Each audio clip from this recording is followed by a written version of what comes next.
ठाकरेंच्या शिवसेनेनंतर मनसेकडून देखील मतदार यादी घोळाचं प्रेझेंटेशन केलं जाणार आहे। मनसेचा आज रंगशारदा सभागृहात मेळावा होतोय।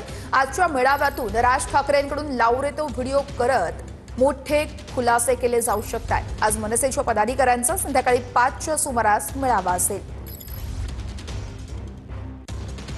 ठाकरेंच्या सेनेनंतर आता मनसेकडून देखील मतदार यादी घोळाचं प्रेझेंटेशन दाखवलं जाणार आहे। राज ठाकरे स्वतः या सगळ्या घोळासंदर्भातलं प्रेझेंटेशन सादर करतील।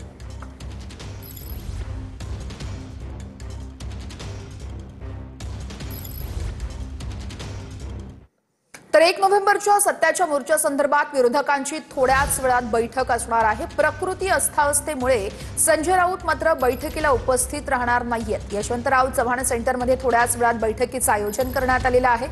स्वतः शरद पवार, राज ठाकरे, उद्धव ठाकरे हे देखील या बैठकीमध्ये उपस्थित असणार आहेत। मात्र काही प्रकृतीच्या कारणास्तव संजय राऊत या बैठकीला उपस्थित राहणार नसल्याची माहिती मिळतेय।